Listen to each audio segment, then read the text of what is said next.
Terrain très souple, voire collant, comme je l'ai dit tout à l'heure sur le site. Vous savez qu'il a beaucoup plu hier soir vendredi. Autrement dit, en début de réunion, ce sera très humide. Et comme la température et la météo, vous le voyez, est clémente, on peut considérer que la piste va s'assécher au fur et à mesure qu'on avancera sur les courses, même si le terrain, bien évidemment, sera un peu plus haché. Quintet extrêmement ouvert dans le prix Cacao, c'est la 4e course. Le départ, on est donné, vous le savez, à 15h08. Avec un cheval que j'aime beaucoup, je l'ai mis en tête du pronostic, vous le savez, c'est Osso Bello. Et a priori, vous m'avez suivi parce que le cheval est proposé à moins de 10 contre 1. Osso Bello vient de terminer 3e du prix Montgomery. Le Cacao, c'est un peu la petite revanche de ce prix Montgomery. Autrement dit, on peut le jouer gagnant. J'aime beaucoup en bas de tableau l'Inodrop, c'est le numéro 20. Ce numéro 20 qui revient sur le cycle après avoir fait, je mets un peu mes lunettes pour dire le programme, l'Inodrop qui vient de prendre une bonne 2e place sur les d'Auteuil et qui revient sur le cycle. Vous disais-je, à ce petit poids-là, c'est un vrai régal et un vrai cadeau. Il y a 20 contre 1. Dans l'ordre du programme, j'aime beaucoup Bugs Bank. Il a gagné cette course-là il y a 2 ans.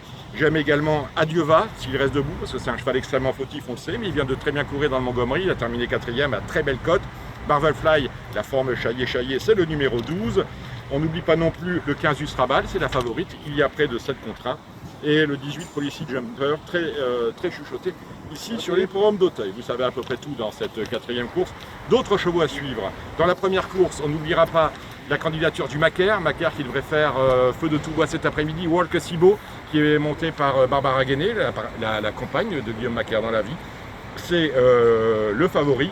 On retient également le 3 Joyeux et le 7 Shop Shoot, monté par Édouard Montfort pour le compte de François Nicole. Attention dans la 2e course, on retrouve Guillaume Macaire, elle sera favorite car Estruval, elle devrait l'emporter. On fait attention dans la 3e à Buddy's Bank, encore Guillaume Macaire, et on peut l'associer pour une petite cote, il y a 10 contre 1 à Capharnaüm, qui vient de très bien courir et que l'état du terrain avantagera. Dans la 5e course, avec noté quelque chose, oui, j'ai noté bien évidemment Hippomène qui vient de très bien courir dans la course de préparation.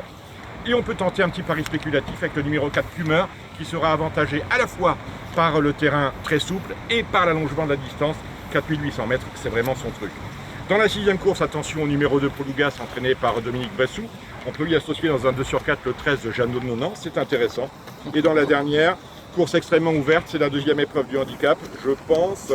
Non, c'est pas sûr d'ailleurs. Mais là, alors là, il y a 19 partants. Personnellement, on peut éventuellement s'abstenir, même si j'aime beaucoup là ce Flavin, en dépit du poids très élevé qu'il est condamné à porter. Vous savez tout pour cette réunion d'Auteuil. On se retrouve demain pour parler de la 2e journée des 48 heures de l'obstacle. À demain.